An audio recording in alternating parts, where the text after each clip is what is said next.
Hello students, तो कैसे हैं आप सभी लोग। उम्मीद करता हूं कि आप सभी लोग अच्छे से होंगे और अपने क्लासेस को कंटिन्यू कर रहे होंगे और नोट्स भी प्रॉपरली बना रहे होंगे। तो बैलेंसिंग इक्वेशन का सीरीज हमारा चालू है। आपके जो क्लास 10th का जो पहला टॉपिक है केमिकल इक्वेशन एंड रिएक्शन, उसके ऊपर हमारे क्लासेस कंटिन्यू है।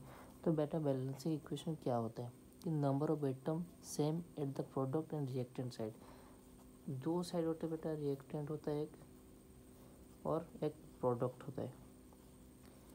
दोनों साइड के एटम सिमिलर होंगे, सेम नंबर के होंगे, दोनों साइड के एटम सेम होंगे, नंबर ऑफ एटम। समझ में आ रहा है कुछ कि यहाँ पर देखो एक रिएक्शन लिखा गया है, Fe+H2 लिखा गया है, Fe2O3+H2 सिमिलर है कि नहीं, इस चीज़ को देखना होगा। इस चीज़ को हम बैलेंस करेंगे बैलेंसिंग इक्वेशन के थ्रू। इस चीज़ को जानेंगे कि ये जो रिएक्शन है ये बैलेंस नहीं है, इसके बहुत सारे स्टेप्स हैं। उस चीज़ को हम थोरोली जानेंगे कि इस इक्वेशन को हम कैसे बैलेंस कर सकते हैं। तो बेटा देखो, रिएक्टेंट और प्रोडक्ट को हमको सेम करना है, इसीलिए हमको ये इस इक्वेशन को बैलेंसिंग इक्वेशन बोलते हैं। ये पहला चीज़ हो गया कि ये जो है इस चीज़ को हम कैसे लिखेंगे। पहले ही तो रिएक्शन हमने लिखा, उस चीज़ को लेकर मैं इस चीज़ को थोड़ा साइड में करता हूँ कि देखो बेटा, आप कितने एटम्स हैं इस चीज़ को लिख दो। Fe है आपका, हाइड्रोजन है, ऑक्सीजन है, ये तीन ही एटम है, इस तरफ भी है और इस तरफ भी है। उस चीज़ को लिख सकते हैं लेफ्ट हैंड साइड। ये आपका बुक्स में भी इसी तरीके का है। और ये चीज़ है राइट हैंड साइड। इस टाइप को हम, इस साइड को, और रिएक्टेंट के साइड को हम लेफ्ट हैंड साइड बोलेंगे और प्रोडक्ट के साइड को हम राइट हैंड साइड बोलेंगे। तो बेटा आपका Fe जो है इस साइड पर कितना है, 1 है, और हाइड्रोजन आपका 2 है, और ऑक्सीजन आपका 1 है। उसी तरीके का, और यहाँ पर जो आपका जो रिएक्शन दिया गया है, यहाँ पर Fe आपका 2 है, और जो हाइड्रोजन है वो भी 2 है, और जो ऑक्सीजन है, ऑक्सीजन यहाँ पर 3 है। तो बेटा लेफ्ट हैंड साइड और राइट हैंड साइड आ गया। इस चीज़ को हमारा अगर अच्छे से ऑब्जर्व करेंगे तो कौन से चीज़ में डिविडेड है, फेरम जो आपका Fe है उसी में आपका प्रॉब्लम नज़र आ रहा है, क्योंकि ये राइट हैंड साइड पे इसका 2 है, राइट हैंड साइड पे 2 है, और लेफ्ट हैंड साइड के इसका 1 है। तो इस चीज़ को हम एडजस्ट करेंगे। और जो ऑक्सीजन है, ऑक्सीजन का एटम यहाँ पर 1 है, यहाँ पर 3 है। इस चीज़ को भी हम बैलेंस करेंगे इक्वेशन के थ्रू।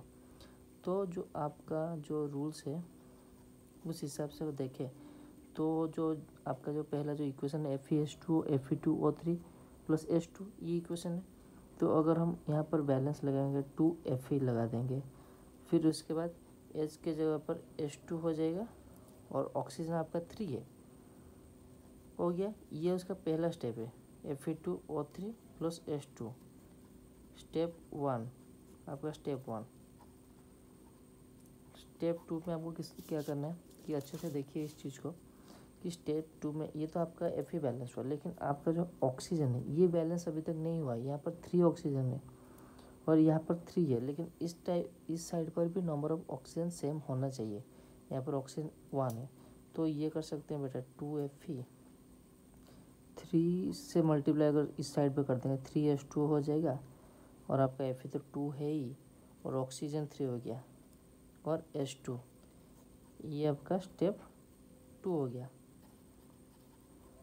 स्टेप 3 में ये मैं ऐसे इसको बॉक्स करता हूँ ताकि पता चले कि हम कहाँ पर मल्टीप्लाई करें। यहाँ पर मल्टीप्लाई किया, यहाँ पर मल्टीप्लाई किया, तो जो आपका फाइनल प्रोडक्ट आ जाएगा 2Fe, 3H2O,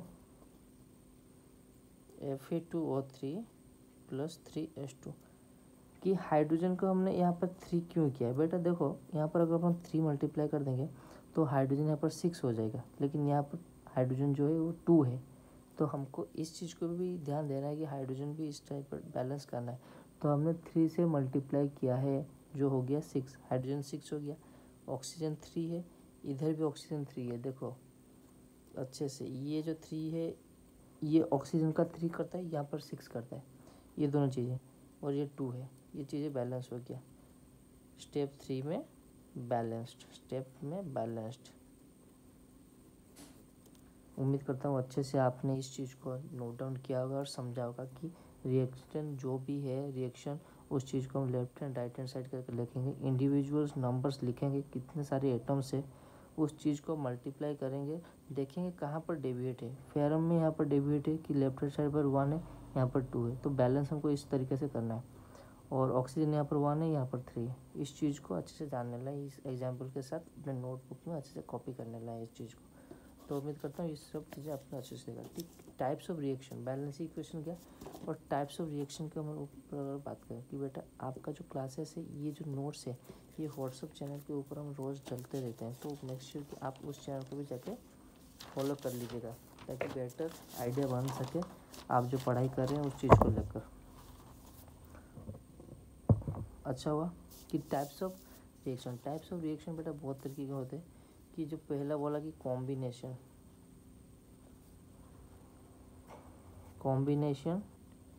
रिएक्शन बेटा क्या होगा।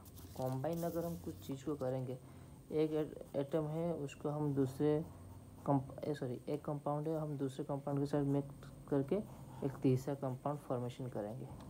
इसको हम कंबाइन करेंगे, दोनों को हम कंबाइन करेंगे, मतलब जोड़ेंगे, जो प्रोडक्ट निकलेगा वो कॉम्बिनेशन रिएक्शन का प्रोडक्ट होगा, इस तरीके का। अगर मैं कार्बन को ऑक्सीजन के साथ जॉइन करता हूँ तो CO2 फॉर्मेशन होगा। अगर मैं मीथेन गैस CH4 को 2H2O से करता हूँ तो कार्बन निकलेगा और वाटर निकलेगा। CO2 2H2 क्या हो जाएगा, 2H2O, ऑक्सीजन 2 हो गया, 2H2O हाइड्रोजन, कार्बन निकलेगा और 2 हाइड्रोजन निकलेगा, तो CH4 है, यहाँ पर भी हो गया, क्या हो गया, हाँ ये चीज़ें हैं कि कोई भी चीज़ को कॉम्बाइन करेंगे। ये थोड़ा मुझे लग रहा है कि हाँ चलो, CO2 निकलेगा और हाइड्रोजन आपका निकलेगा।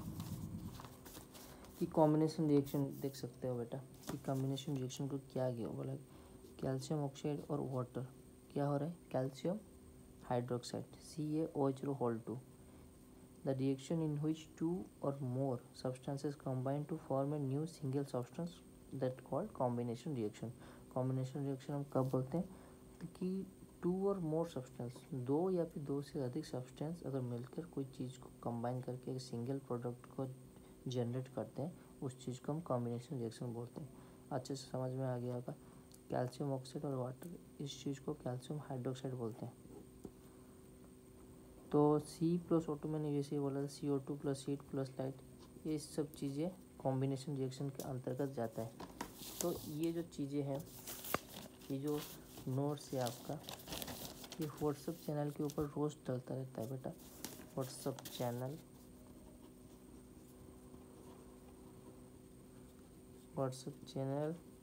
अच्छे से पढ़ाई करिए, नोट्स बनाइए, तभी जाके समझ में आ रहा होगा इन सब चीज़ों के बारे में। वरना अगर पढ़ाई कुछ नहीं करेंगे तो बहुत पीछे रह जाएगा बेटा। आपका क्लास 9th का 10th CBSE का रिजल्ट आ गया है, बच्चों ने बहुत ज़्यादा अच्छा किया है और लड़कियों ने तो सच में एकदम गर्दा ही उड़ा दिया।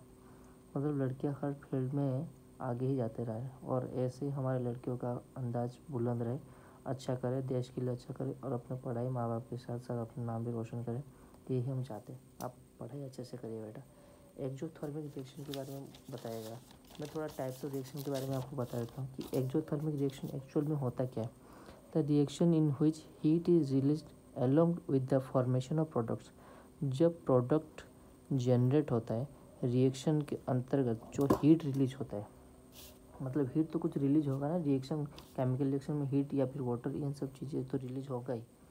तो हीट, अगर जिस रिएक्शन के हीट निकलता है उसको हम एक्जोथर्मिक रिएक्शन बोलेंगे। CH4 आपका मीथेन गैस है, CH4 2O2 के साथ अगर जनरेट हुआ, मतलब ऑक्सीजन के साथ जनरेट हुआ, तो क्या हुआ, कैल्शियम ऑक्साइड और वाटर जनरेट हुआ। इन सब चीज़ों का मैंने बोला कि CH4 में जनरेट हुआ तो आपका ऑक्सीजन आ गया, 2H2O। इस चीज़ के बारे में बोल रहे थे, एक कॉम्बिनेशन रिएक्शन है। तो मतलब एक्जोथर्मिक रिएक्शन, कॉम्बिनेशन रिएक्शन जो भी होता है वो एक्जोथर्मिक के अंडर आता है। तो बहुत से रिएक्शन है, आगे जाके पढ़ेंगे, एक्जोथर्मिक रिएक्शन, एंडोथर्मिक रिएक्शन, इन सब चीज़ों के बारे में कम्प्लीटली पढ़ाई करेंगे। लेकिन एक्जोथर्मिक रिएक्शन के बारे में बता देता हूँ कि एक्जोथर्मिक रिएक्शन का एग्जाम्पल क्या होता है। रेस्पिरेशन, बेटा बायोलॉजी हम जब पढ़ाई करेंगे तो रेस्पिरेशन के बारे में बताएंगे, लेकिन मैं अच्छे से बता देता हूँ कि अगर लंग्स है, ये अगर हमारा लंग्स रीजन है, लंग्स रीजन है यहाँ पर लेफ्ट साइड में जो भी आपका हार्ट होता है, तो रेस्पिरेशन होता है। आदमी जो एयर इनटेक करता है, एयर इनटेक एक्सेल करता है, उसको हम रेस्पिरेशन कहते हैं। रेस्पिरेशन हम किसे कहते हैं ना, इंटेल और एक्सेल। इंटेल एक्सेल का कॉम्बिनेशन को रेस्पिरेशन बोलेंगे, रेस्पिरेशन हम बोलते हैं। इस सब चीज़ों का ध्यान रखना है कि ये रेस्पिरेशन प्रोसेस जो है ये एक एक्सोथर्मिक रिएक्शन है। Decomposition of fruit into compost. Fruit को अगर हम डिकम्पोज करेंगे, मतलब सड़ाएंगे या फिर फर्मेंट करेंगे, वो चीज़ जो कंपोस्ट में जनरेट होगा, मतलब जो सड़ जाएगा उसके बाद कंपोस्ट में जनरेट होगा, जिसके तहत हम अपने फर्टिलाइजर के तहत उसको यूज कर सकते हैं अपने किसान के फील्ड के ऊपर। तो ये चीज़ भी आपका एक्सोथर्मिक रिएक्शन के अंडर जाता है कि decomposition of fruit into compost. बेहतरीन एग्जांपल है एक्सोथर्मिक रिएक्शन का। इस चीज़ को ध्यान से रखिएगा बेटा। आप इन सब चीज़ों का प्रॉपरली नोट बनाना है, या फिर नोट चाहिए तो क्लासरूम, अंकित क्लासरूम व्हाट्सएप चैनल पे जाके भी आप ज्वाइन कर सकते हो, वहाँ पर बेटर आइडिया आपको लग जाएगा। तो बहुत सी चीज़ों के बारे में हम पढ़ाई करेंगे आगे जाके। डिकम्पोजिशन रिएक्शन, इन चीज़ों के बारे में हम पढ़ाई करेंगे कि डिकम्पोजिशन रिएक्शन बेटा होता क्या है। The reaction in which single substance decomposes to give two or more substances. क्या बोला कि एक रिएक्शन होता है जब सिंगल सब्सटेंस डिकम्पोजेस, कोई भी एक चीज़ डिकम्पोज होगा, एक चीज़ डिकम्पोज होगा, एक चीज़ को डिकम्पोज करेंगे, मल्टीपल प्रोडक्ट्स हम जनरेट करेंगे। एक चीज़ को साथ रिएक्शन करके हम बहुत से प्रोडक्ट्स जनरेट करेंगे। Decomposition reaction, single product two or more substances, दो से ज़्यादा अगर सब्सटेंस दे रहे हैं तो उसको हम डिकम्पोजिशन रिएक्शन के अंदर जाएगा। Decomposition reaction can be of three types के हो सकते हैं। Thermal decomposition, electrolytic decomposition and photolytic decomposition. इन तीनों के बारे में हम डिटेल में स्टडी करेंगे। इस चीज़ को लेकर कोई भी वरीड नहीं होना चाहिए, क्योंकि हम इस चीज़ को अच्छे से, इन सब रिएक्शंस के बारे में अच्छे से पता ही करेंगे। लेकिन आपका काम ये है कि आप नोट्स प्रॉपरली बनाइए।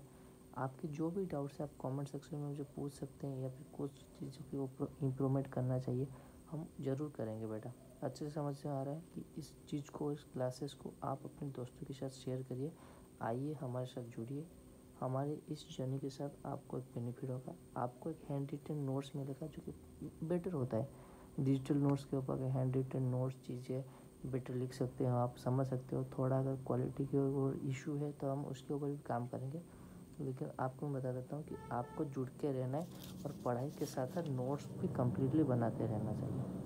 मैं उम्मीद करता हूँ कि आप सब ने आज के क्लासेस को अच्छे से स्टडी किया होगा। ऐसे ही हमारे जितने भी जो पढ़ाई कर रहे हैं स्टूडेंट, मैं उन सबको बता देता हूँ कि आप सब अपनी जर्नी को कंटिन्यू करिए हमारे साथ। बहुत ही बेहतरीन तरीके से हम अपनी पढ़ाई को अंजाम देंगे। तब तक के लिए थैंक यू, शुक्रिया।